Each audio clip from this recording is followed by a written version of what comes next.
Filosofía por la Universidad de Deusto y doctor en Sociología por la UNED. Es el fundador y director de la empresa que ha desarrollado la plataforma social y semántica Genos, una plataforma pensada para promover una integración más efectiva de la inteligencia humana y de la inteligencia tecnológica. El título de su ponencia es Linking Open Data en museos, bibliotecas y archivos. Pon tus datos culturales a trabajar. El caso de mismuseos.net. Muchos de vosotros ya conoceréis el proyecto y ahora nos lo explicará Ricardo. Buenas tardes a todos. Mientras conectamos el ordenador, voy a empezar por una pregunta más fácil que las que nos han hecho esta tarde, que algunas eran muy difíciles. ¿Cuántos de aquí tenéis hijos? Esto es fácil, ¿no? ¿Y cuántos de vosotros habéis sido o sois profesores o dais clases? Estupendo. Pues entonces vais a entender lo que yo os cuento ahora, ¿no?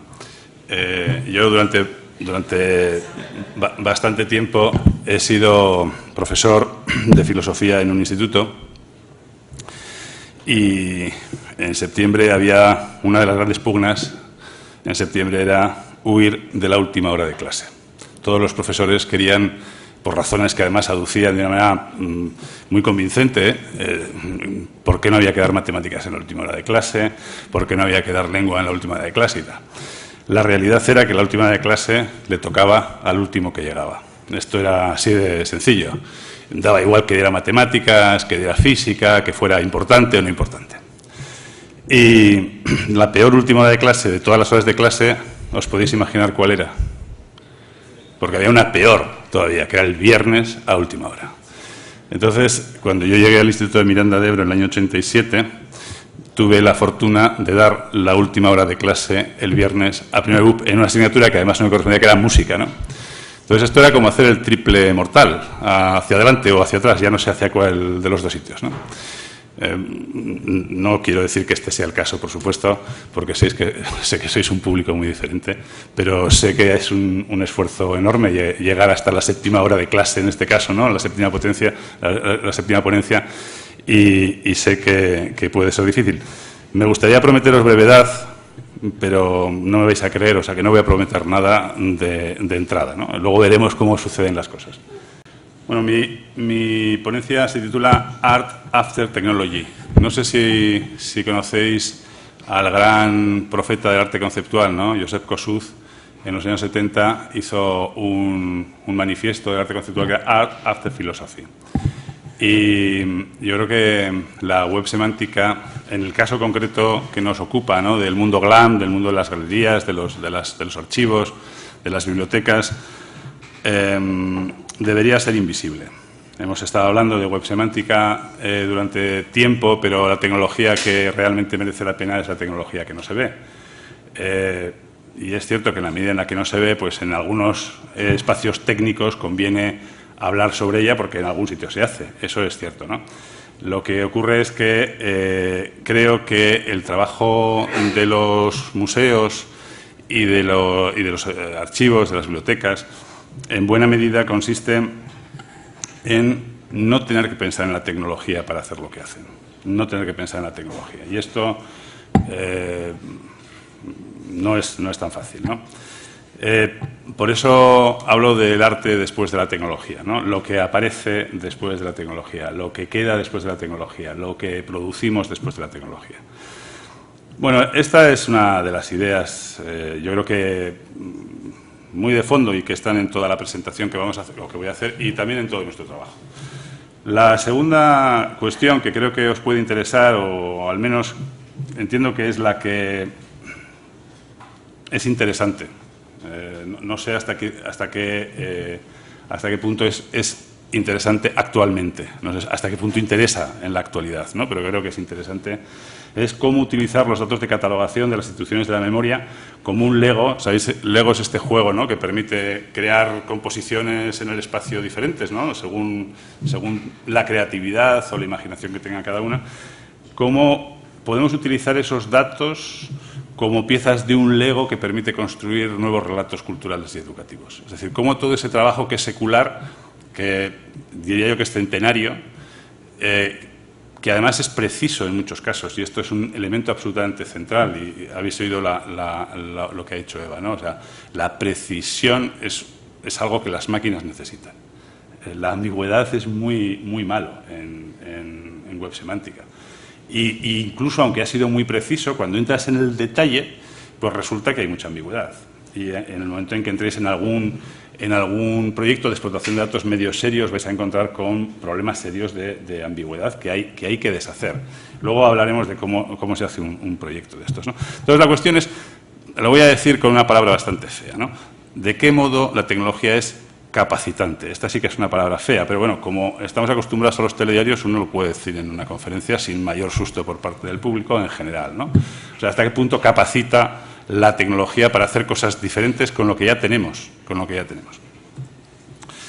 Bueno, lo ha dicho muy rápido Elena. Nosotros somos una empresa que tiene ya 12 años, estamos en Bilbao y en La Rioja, y nos fundamos con una doble misión, ¿no? La idea fundamental de todo nuestro proyecto tecnológico es cómo podemos convertir la inteligencia que está en las personas y generalmente depositada en documentos en inteligencia que puedan utilizar las máquinas. También para facultar a las personas a hacer cosas en el siguiente nivel. Siempre, al final, nosotros somos los que hacemos o deshacemos, ¿eh? Las máquinas no hacen nada para sí mismas, lo hacen para nosotros. Por lo tanto, no es hacer o dejar de hacer, ¿no? Sino hacer cosas en el siguiente nivel. Y para ello se nos ocurría que debíamos desarrollar una plataforma tecnológica que promoviera la vida digital. De hecho, vivimos en un mundo que no sé si es digital o real, es el que es. Es un mundo donde lo digital se extiende, donde la sociedad es digital también, donde vivimos un poco a veces en las redes sociales, pero también un poco en el club de montaña al que van nuestros hijos. O sea, vivimos en los dos sitios, ¿no? Y el club de montaña tiene además una cuenta en Facebook. O sea que este es el mundo ampliado en el que nosotros vivimos. Nosotros creemos que además ese mundo se va a ampliar todavía más.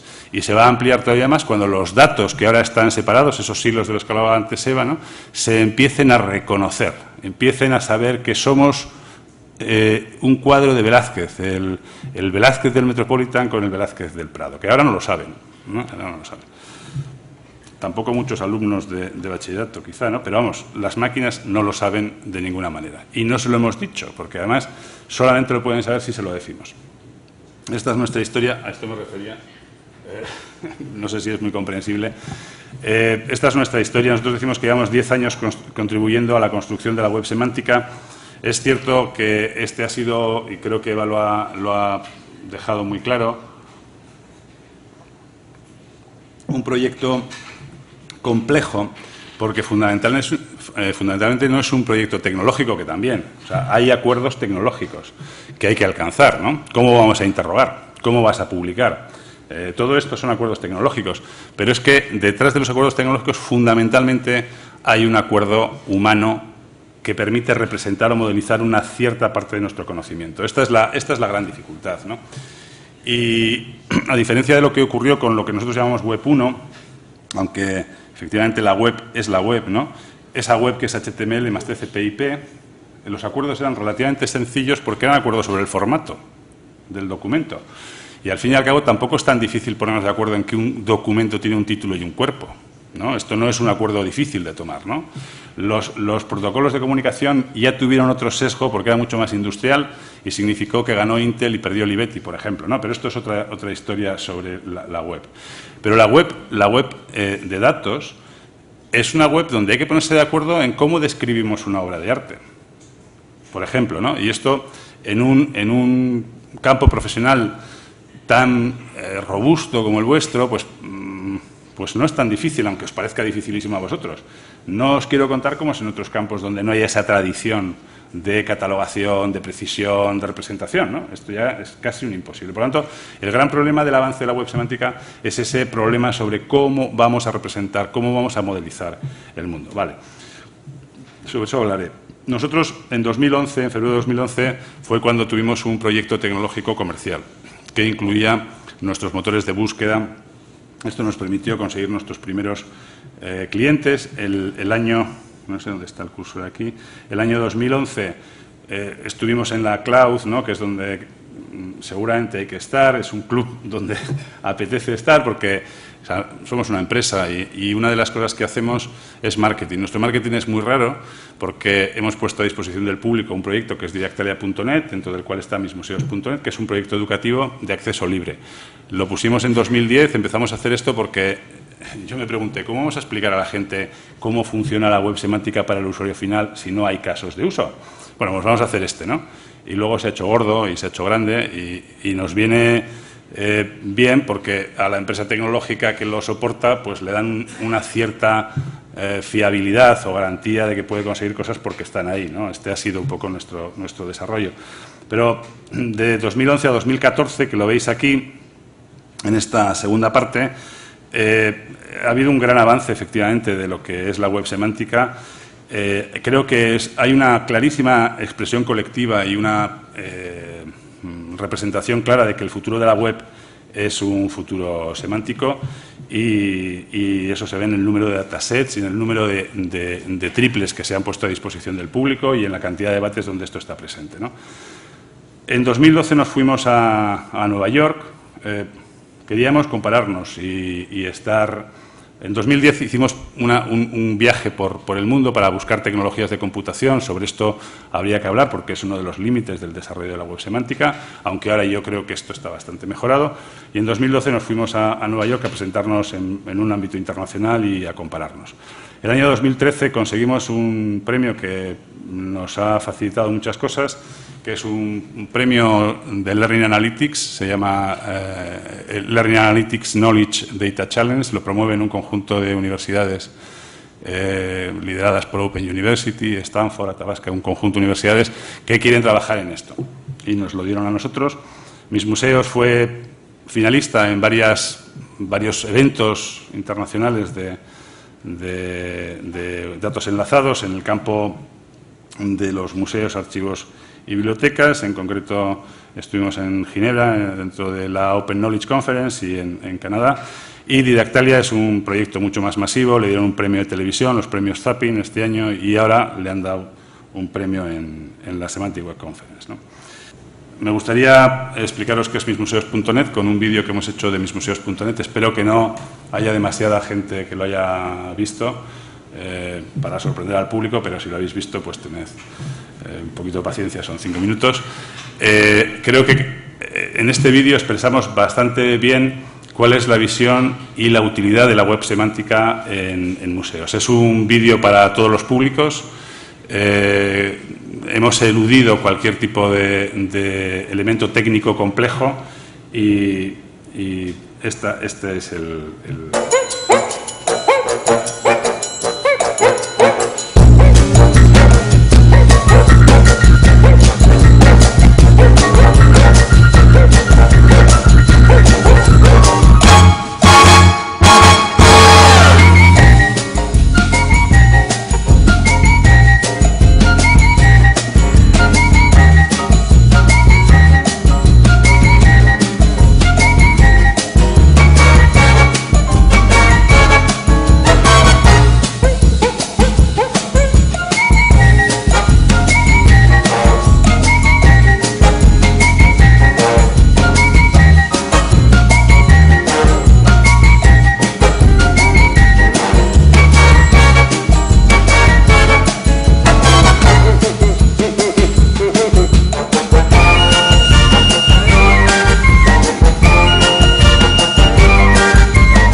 Bueno, esto es mismuseos.net y esta es la idea que hay debajo de mismuseos.net, que es la idea de que los datos se pueden enlazar, pueden reconocerse entre sí y pueden conseguir cosas interesantes, ¿no?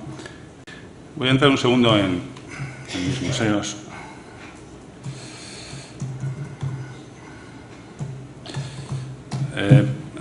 Solamente por hacer una aplicación práctica del asunto y reconocer qué es lo que podemos hacer. Bueno, esta es la home, voy a entrar en la colección. Una de las cuestiones que nos permite... Disculpadme, no es mi ordenador y esto... Bueno, una de las cuestiones, aplicaciones más sencillas de la web semántica, pero enormemente útiles, es buscar, recuperar la información, generar modelos de recuperación que no sean los que estamos acostumbrados. Fijaros que cuando vosotros le pedís algo a Google, la respuesta es una lista, ¿no? Esto es una cosa muy chocante porque normalmente no aceptamos que nadie nos dé listas como respuestas a una petición. Cuando vais a la Casa del Libro a comprar un libro, y esto os pasa a vosotros y es universal, le pasa a cualquiera, no hace falta hacer una carrera superior, es capaz de distinguir el libro que le interesa de los cientos de libros, miles, decenas de miles que hay allí. Cuando alguien va a Zara, ocurre lo mismo, o sea, salimos o no salimos, ¿no? Hay una decisión pero con una colección extremadamente restringida de objetos. Por tanto, la mente humana, nuestra razón, está orientada a indagar en las cosas con una finalidad. Es nuestra razón, esto se decía en filosofía, nuestra razón es intencional, tiene una intención, quiere las cosas para algo. Por tanto, la respuesta no es nunca una lista, pero esto es lo que nos hemos acostumbrado a recibir de los buscadores. Claro, ¿cómo buscamos un libro en Zara, en la Casa del Libro o una ropa en Zara? Voy a simular un razonamiento. Claro, ese razonamiento es inconsciente. Nosotros no vamos pensándolo de esta manera, aunque a veces sí, depende del caso, ¿no? Entro en la Casa del Libro y pienso, joder, a ver si encuentro algo para este verano. ¿No? Para este verano, pues ya automáticamente los tratados de estética, las obras de teología positiva han desaparecido, ¿no? Ya hay un montón de cosas que desaparecen y fijamos nuestra atención en otra parte de la biblioteca. Por ejemplo, obra narrativa. Pero es algo que voy a leer en la playa. Ya desaparecen las obras narrativas claras, las tapas duras, es algo que lo vas a llevar en la mochila, va a estar sometido a todo tipo de abrasiones infantiles y también naturales, barato, ¿no? Que no me haga pensar, que sea novela negra y me llevo a René Magritte, por ejemplo, ¿no? Y me cuesta 8 euros en una edición.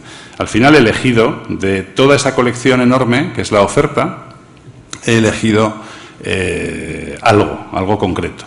Y lo he hecho mediante un razonamiento que es iterado. O sea, voy iterando preguntas una detrás de otra y restringiendo la búsqueda.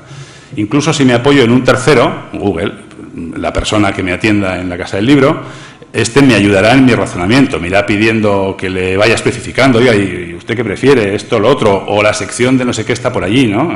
Mire a ver si le interesa algo, o las últimas novedades son estas. Pero al final elegimos una cosa.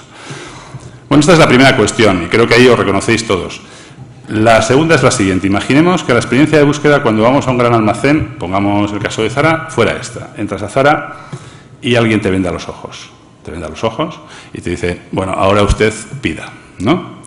Y dices, bueno, pues quiero un jersey de angorina, de pico, rosa, y piensas para ti, no se lo dices, para llevar con los pantalones negros que me compré no sé dónde y tal y cual. Y entonces te dice el caballero o la señora que te atiende, te dice, no, de esto no hay, pida otra vez, ¿no? Bueno, nuestros buscadores avanzados, booleanos, vosotros conocéis bien los buscadores booleanos, te van pidiendo cosas, ¿no? Y te van diciendo, vete poniendo atributos para decirte que eso no hay. Ni siquiera te restringen la posibilidad de, cuando has pedido un atributo, no presentarte los que ya no pueden aparecer. Esto lo conocéis. Si tenéis cualquier sistema de catalogación, el buscador irá por ahí. Con lo cual, claro, son muy útiles para los que conocen el fondo, pero para los que no conocemos el asunto no son tan útiles, ¿no? Entonces, claro, la propuesta de mis museos era cómo podemos hacer que todos esos datos de catalogación tan precisos que han ido acumulando, ¿no?, generaciones de conservadores, de bibliotecarios, de archiveros, puedan ser útiles para estos procesos que son personales y que además están realizados por gente que no sabe, no por gente que sabe y que es experta, sino por gente que no sabe, o por gente que está aprendiendo, por ejemplo, en el cole, ¿no?, que les queremos enseñar algo, ¿no?, y a descubrir algo. Bueno, nosotros lo que hicimos aquí fue cargar los datos abiertos, luego os enseñaré utilizando qué datasets, algunos los tuvimos que construir, de varios museos, y creamos un buscador facetado. Un buscador facetado quiere decir que tiene facetas, que tiene caras, que tiene dimensiones. ¿Qué dimensiones?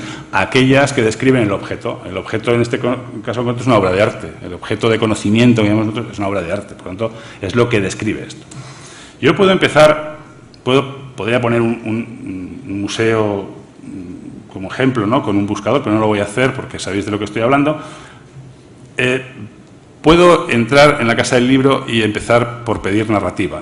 Puedo entrar aquí y empezar por pedir pintura o dibujo. Voy a pedir pintura, que es lo que yo quiero, ¿no? Yo quiero pinturas. Este es el metamuseo de estos museos, que son 7, de pintura. Es el metamuseo de pintura. Ya es un museo de pintura.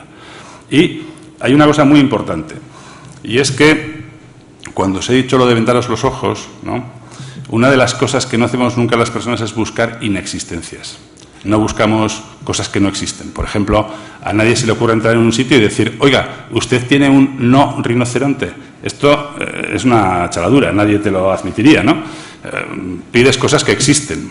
Cuando un buscador booleano le añadimos 5 atributos y no existe nada, este no es el propósito de ninguna búsqueda, como es evidente, ¿no?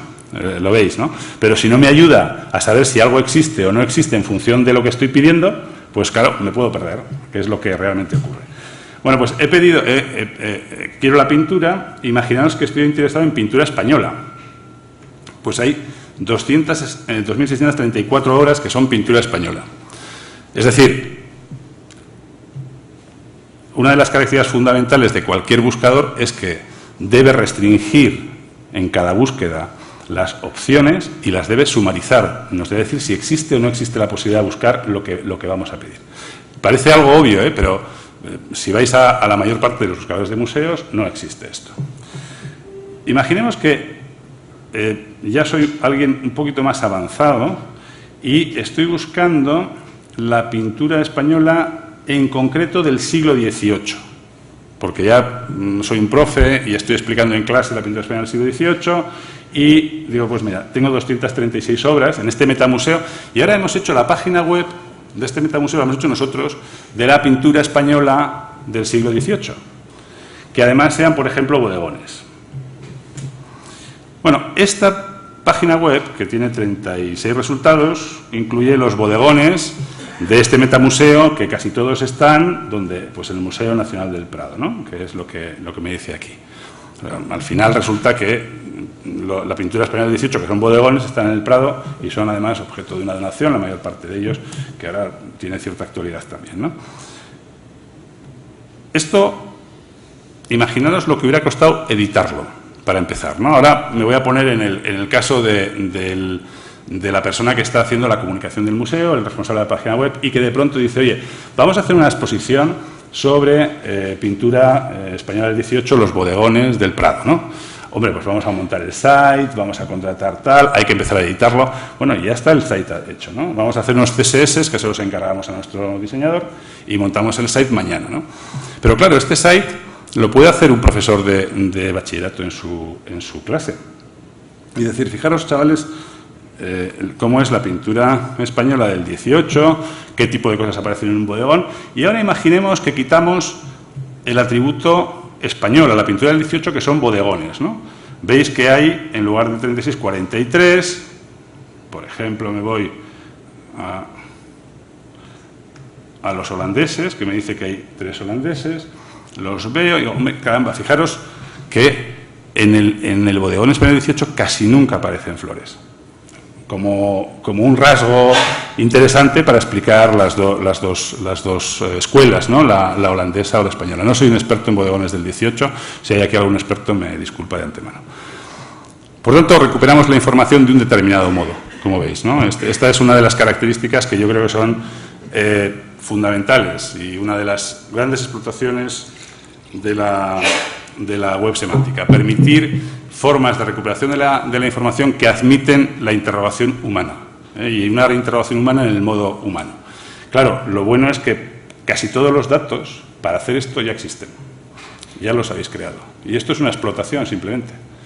Esto es una explotación que tiene un intermedio, que es crear el dataset y después tener una máquina que lo muestre de cierta manera, ¿no? Pero no es muy difícil hacerlo si existe la máquina. Esto, a su vez, permite más cosas, ¿no? La segunda cuestión es, si yo me voy al bodegón X, ¿no?, del 18, claro, nosotros no teníamos mucha información sobre muchas cosas y, al final, salvo en este caso concreto, que disponemos es un bodegón holandés que es de la Lázaro Galdiano. En este caso sí tenemos la información de la Lázaro porque tenemos este acuerdo con ellos, pero en la mayor parte de los casos esta información de la ficha la sacamos de Wikipedia. Wikipedia es ese nodo central, esa enciclopedia que está en el centro de la web semántica, que realmente es un reflejo de Wikipedia y que nos permite enlazar datos con datos. Buscamos la entidad en Wikipedia que se corresponde con esta entidad y entonces traemos esa información. Esto crea algunas controversias, puede crear algunas controversias y desde luego abre un gran debate, y es que es un debate, por cierto, que tuvo lugar también en el 18, acerca de qué significa ilustración en el siglo XXI. En el siglo XVIII ilustración significó la construcción de la enciclopedia, y esto creo que ha marcado de una manera radical toda nuestra cultura occidental y yo diría que global desde entonces, ¿no? Yo creo que la gran revolución política es la revolución americana y los grandes ideales ilustrados se concretan en ese conocimiento, en ese modo de dar a conocer el conocimiento, ¿no?, valga la redundancia, que es la enciclopedia. Y yo creo que hay un nuevo debate acerca de cuál es la naturaleza de la enciclopedia en el siglo XXI. Y además, cómo se formula o representa esa enciclopedia. Hay un modo humano en el cual vamos a consultarla, que es lo que hacéis cuando veis el artículo de Wikipedia, pero también tiene que haber un modo apto para las máquinas para que nos puedan ayudar a utilizar la información de este modo y a conectar información con información que ahora está separada. Este es un debate que yo creo que está subyaciendo a muchas de los debates tecnológicos y también de los debates culturales.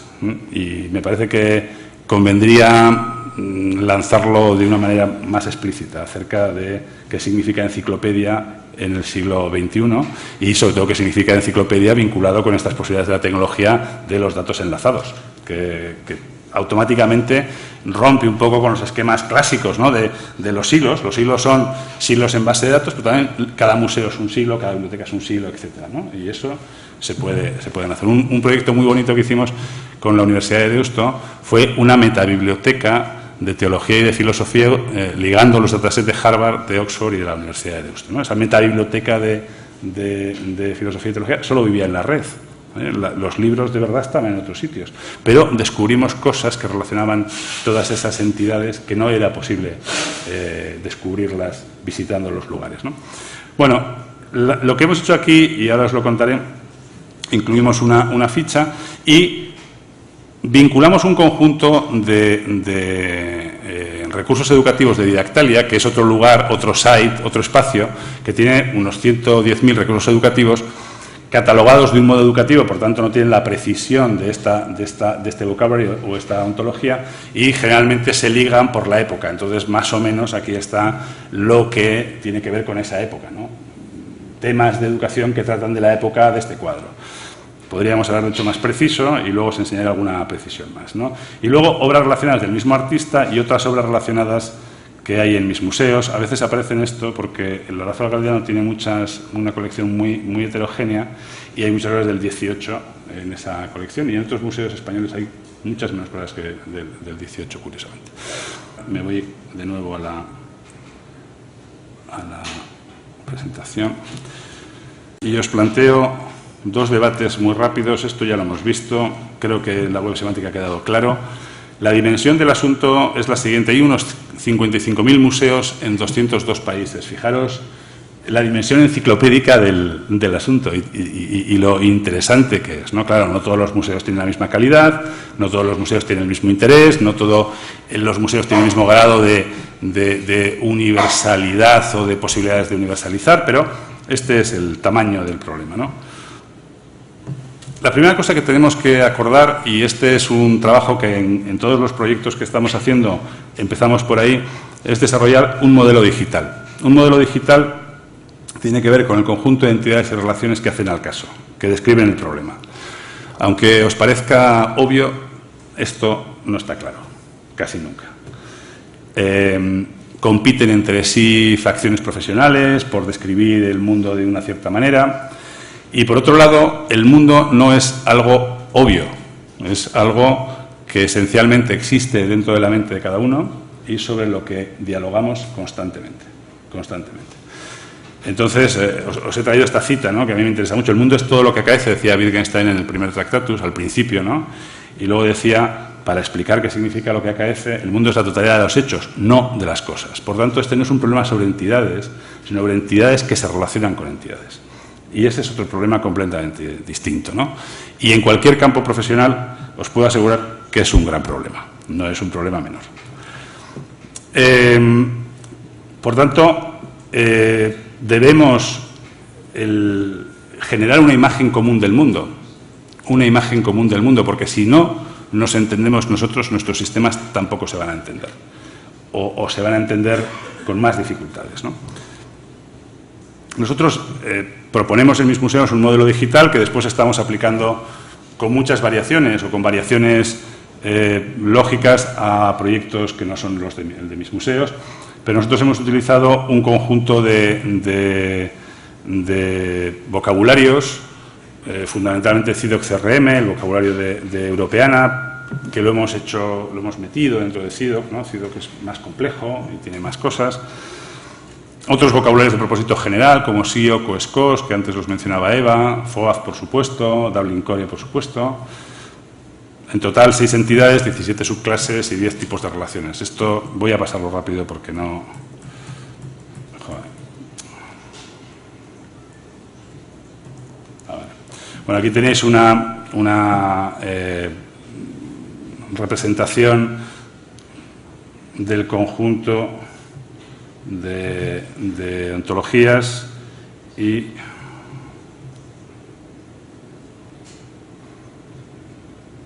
disculpadme porque aquí está el conjunto de ontologías que hemos utilizado y del proyecto de enlazado de mismuseos.net con el proyecto educativo que es didactalia.net que ahora os contaré.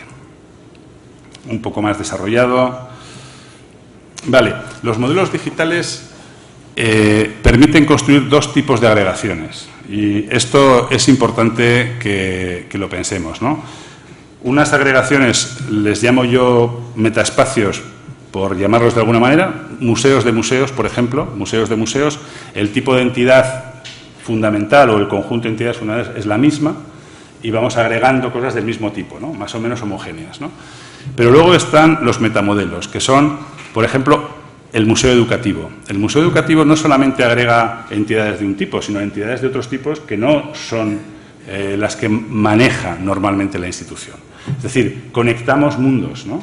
O el museo para los turistas o el museo para... Conectar mundos es más complicado que crear metaespacios. Ya es complicado crear metaespacios, ¿no? Normalmente, que nos pongamos de acuerdo en algunas cosas, pero es mucho más complicado el conectar mundos. Bueno, mis museos es un metaespacio ahora, ¿no? Pero lo estamos conectando para que sea algo más, y también tiene algo de un metamodelo porque hemos conectado con el mundo de la educación. Igual que la Biblioteca Escolar, Nacional Escolar, que la mencionaba antes Isabel, ¿no? Fue un esfuerzo experimental, diría yo, para conectar ese mundo de la biblioteca con las clases y lo que ocurre en las clases. que por cierto me parece una cantidad notabilísima de recursos, 8.000, ¿no? No me parece que el problema sea la cantidad, sino el cómo, ¿no? El cómo luego funciona todo esto. Bueno, los metamodelos implican algún tipo de asociación superior, y aquí tenéis el intento que hemos hecho en mis museos de conectar con Debepedia por una parte para la información museográfica y para completarla, pero también con Didactalia por otro lado y con los contenidos educativos. Bueno, la segunda gran idea que quería deciros es: este es un problema de audiencias y de público, no es un problema técnico.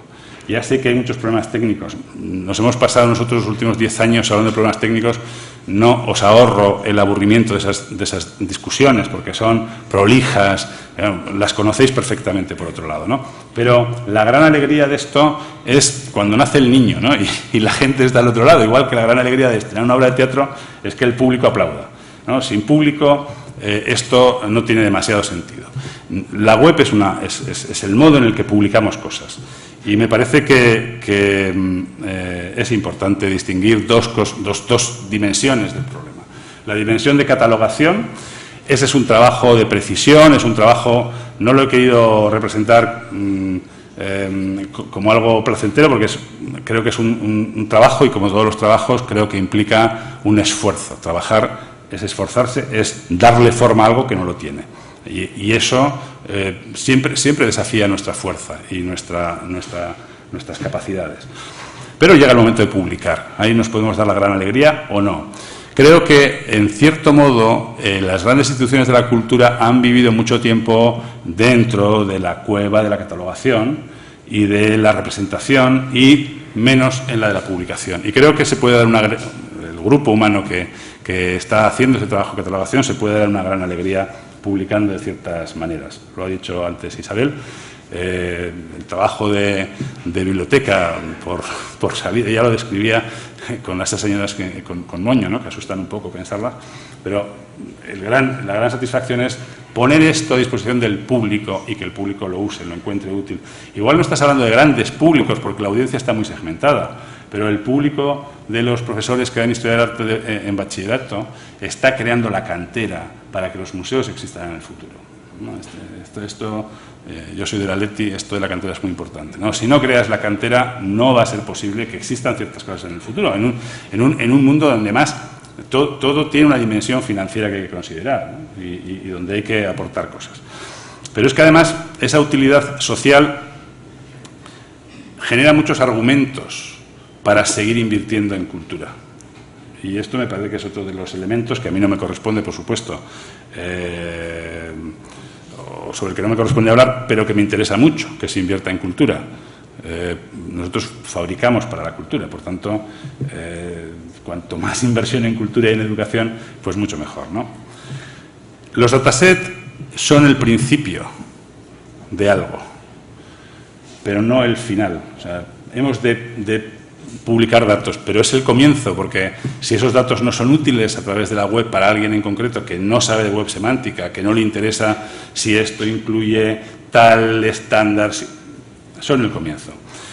Debemos ser capaces de ofrecer aplicaciones que satisfagan al usuario final, porque de otra manera se va a considerar esto como una sobreingeniería.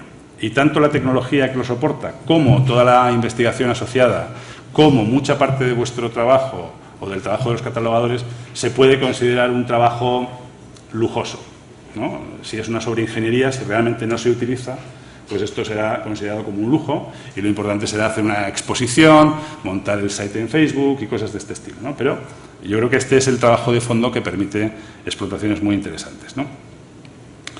Esto hay que considerarlo desde el comienzo de un proyecto de Semantic Web. ¿Qué modelo digital vamos a utilizar? ¿Para qué públicos? ¿Y para qué públicos? Y tener en cuenta los públicos para los que estamos hablando. Ya sabéis que Stendhal escribía para esos pocos, ¿no? De happy few, lo ponía, ¿no? Podéis escribir como Stendhal, maravillosamente y para pocos, y eso es eterno. No hace falta que sean públicos muy masivos, sino tener claro a qué público nos dirigimos, al público educativo, a los turistas, de no sé qué. Cada uno necesitará algo, ¿no? Distinto, pero tiene que estar en nuestro modelo. Se va acercando Elena. Me han quitado 5 minutos al principio, ¿eh, Elena? Bueno, esto nos permitirá integrar integrar contenidos de diferentes instituciones, de diferentes ámbitos de conocimiento. La otra idea que me parece importantísima es que existan políticas de publicación claras. Lo ha dicho también Eva, no voy a abundar en esto. Creo que al final de todo conviene tomarse en serio que publicar RDFs es bueno y que va a generar un bien a largo plazo. Y eludir otras opciones más cómodas o más rápidas, porque lo que realmente es transparencia es esa web, ¿no?, de datos integrados, ¿no?, de datos distribuidos que se presentan. Me voy a ahorrar las conclusiones y voy a ir a mismuseos.net. Bueno, mismuseos.net es parte de Didactalia desde hace poco, lo estamos integrando de una manera mucho más fuerte y ahora os voy a explicar esta integración. Didactalia es un sitio que está creciendo, ahora tenemos unos 160.000 usuarios aproximadamente, crecemos unos 1.500 usuarios al día, ya veis que la curva desde 2010 pues va creciendo mucho en usuarios. Y el año pasado tuvimos casi 8 millones de visitas, que serán unos 10 y pico este año, ¿no? Es un sitio que se utiliza entre semana entre 40 y 45.000 usuarios al día, ¿no?, entran en Didactalia. Casi toda nuestra audiencia habla español, tenemos poca audiencia que no la hable, pero algunas sí, y el 40% es España, ¿no? El resto es Iberoamérica, Latinoamérica, con algunos países, como es lógico, México, Colombia, Argentina, Perú, que tienen una presencia más importante. Didactalia tiene este aspecto, esta nube, esta es la nube de Didactalia, el conjunto de datasets que hemos integrado ahí, ¿no? Nos dieron este premio hace poco.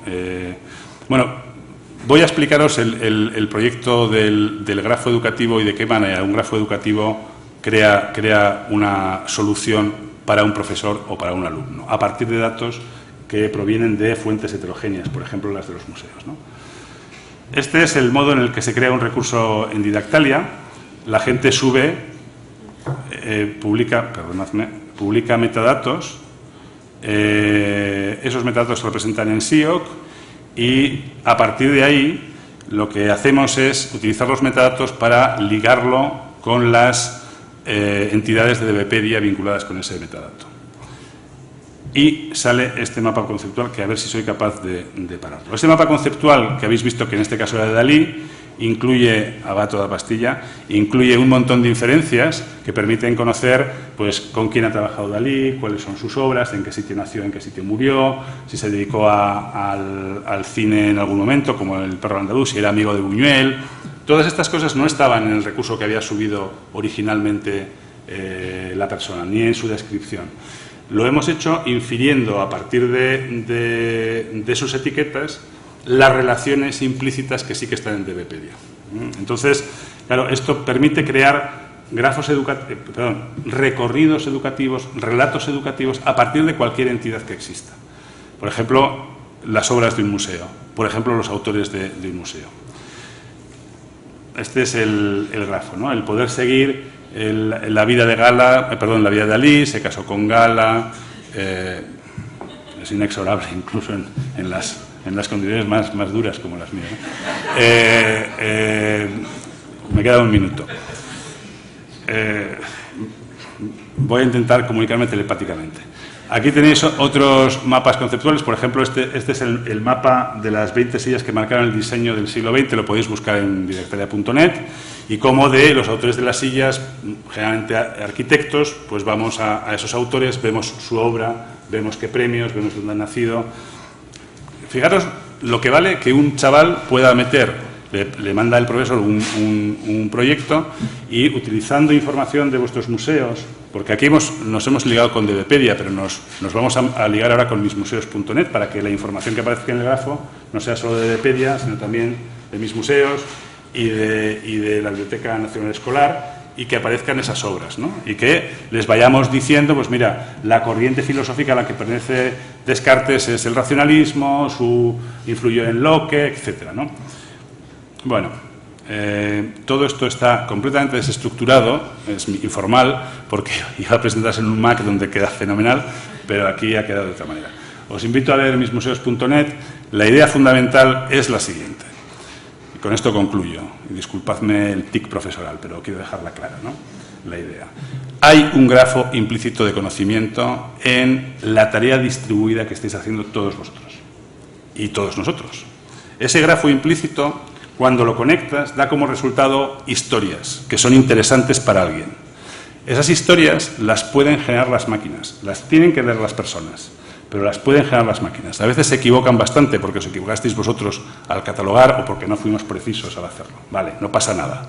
Hay alguien, un profesor, un padre, alguien que le pondrá sobre el asunto. Pero se genera una enorme cantidad de nuevo conocimiento, se descubre nuevo conocimiento y este es el gran valor en general, ¿no?, del trabajo de los institutos de la memoria. Gracias a todos.